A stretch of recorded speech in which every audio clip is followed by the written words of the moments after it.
Certainly not giving them privacy and quiet. They really, really like to have privacy and quiet. So with if they're in their carrier, to cover the carrier, make sure it's not on the floor. From the waiting room on in, right? Right, from the waiting room on in, not having them on the floor where anybody can sniff at them, or they've got strange legs coming at them, or the like. You see a lot of feet when you're a cat in a carrier, you know. Sure do. You sure do. Yep. Okay, so I think that noisy environments are really stressful for cats. I think that, you know, in veterinary clinics, it's background noise to us, right? So it's the phones, it's the machines, it's the appliances humming, it's all that stuff, and it's just background noise to us. Because we know it's safe. It's not threatening to us. They don't know that. Yeah, and also our hearing isn't as acute as cats, right? So I think when they come into our environments, like, they pick up all of that stuff, and it's overwhelming. I think it's sensory overload. Oh, very definitely, and as well as the smells. And we really want to make sure that we're avoiding using strong smelling things, and that's difficult because we use a lot of alcohol. And why do we use alcohol?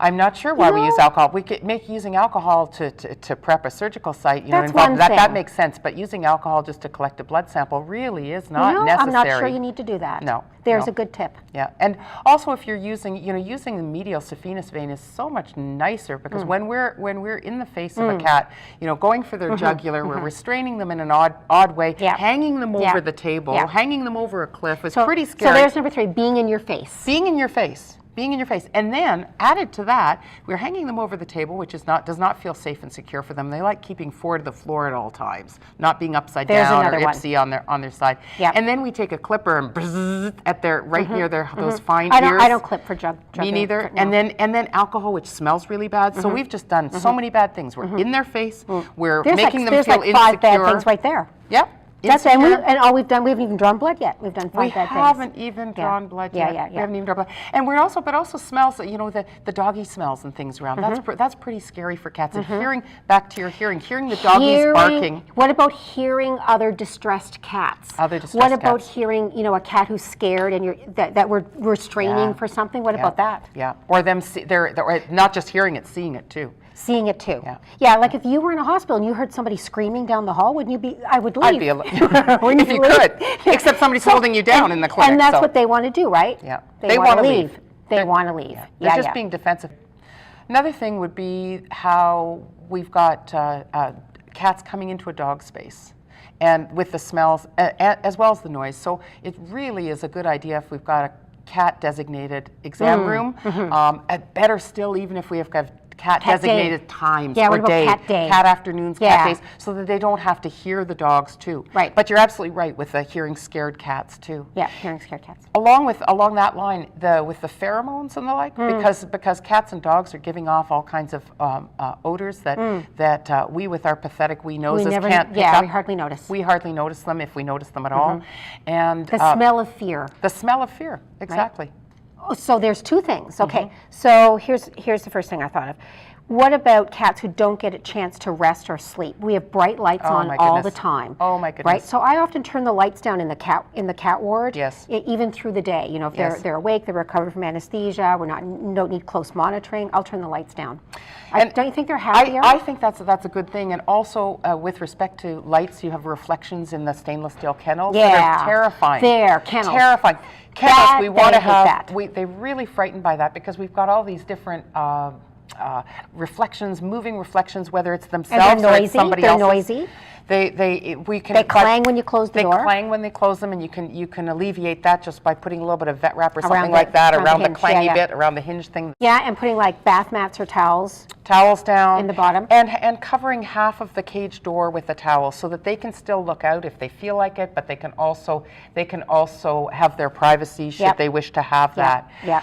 Really hiding boxes, saving cardboard boxes, just taking the top of their carrier and putting it in the kennel, putting something cozy on top of that so they can hide. Cats hate not being able to hide because then they have to defend themselves. They hate not being able to hide, right? They need to, and then if they have the top of their carrier or a box or something like that, or a hide, perch and go in their kennel, then they can choose to hide if they feel frightened, or they can observe and perch because cats need to be able to perch. So what about they want to feel things? They have a control. There's a bunch of handling things that we do that they hate. They like scruffing. Scruffing is incredibly rude. got to quit with the scruffing. It's rude. It's very rude. It's very disrespectful in from a cat's point of view, for sure. Yeah. What else? Yeah. Well, with respect to the whole handling thing, less is more. Less if is a more. kitty is struggling and if they're trying to feeling defensive and like they need to get away, they don't want to be held down. And think of what we do, for like radiographs and blood draws, like we're stretching them out in these uncomfortable positions, right? And what if you've got like an ancient cat and he's got arthritis and he's really sore?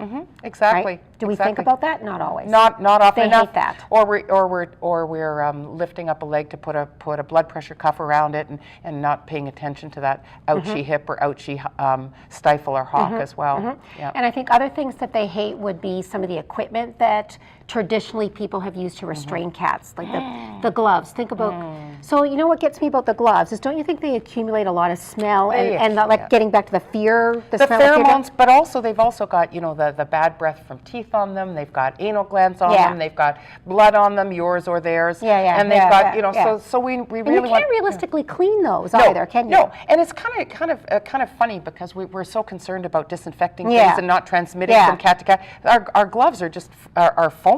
Yeah. They're full of all kinds of stuff. Yeah, we use those over and over. Yeah. So things like that. What about, I think they hate those masks, Yeah. that people use to prevent them from getting bitten. Yeah, exactly. And cat bags too. You And really, cat trying to force cats into anything, be it a muzzle or it's just what about Elizabethan collars? I think they hate Elizabethan collars. I think they hate traditional Elizabethan collars. The stiff for sure. ones that they can't the satellite see through. Dish. The satellite dish. Can you get channel 54 today? The those lampshade. ones, those ones. Yeah. I think they hate those. So, do you think there's some that they don't hate? Well, there are the softer ones that look like are the traditional shape that can fold back or be forward. They're still not see-through, so it does affect their lateral, their peripheral I don't think vision. they like things up around the side of their face. They really don't. Yeah. They really don't. And they also, and then there's those blow-up soft ones that will prevent them from getting at things. That's nice too. Yeah. That's nice too.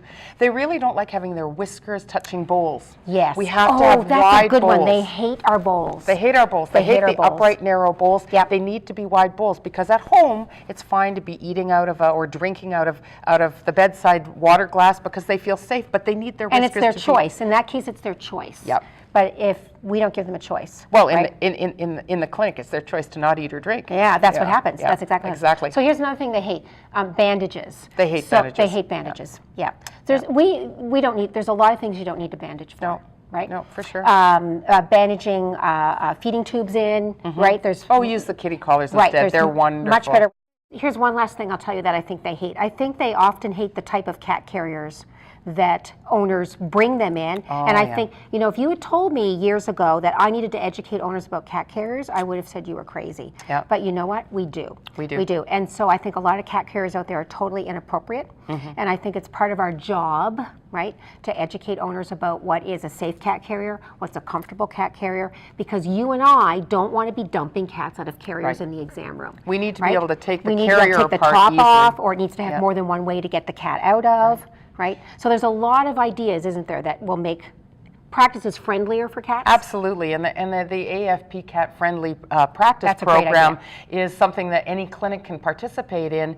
They just have to have an AFP member. It's free of charge. Lots of great ways that you can are encouraged to make your. We learned a lot by going through that process, going through the checklist Yeah. to become a cat friendly practice. We learned a lot. So, Really, really helpful, including all this stuff about carriers and how to get your cat how to teach clients how to get their cat to the clinic in a fearless way. Yeah, make the world better for cats.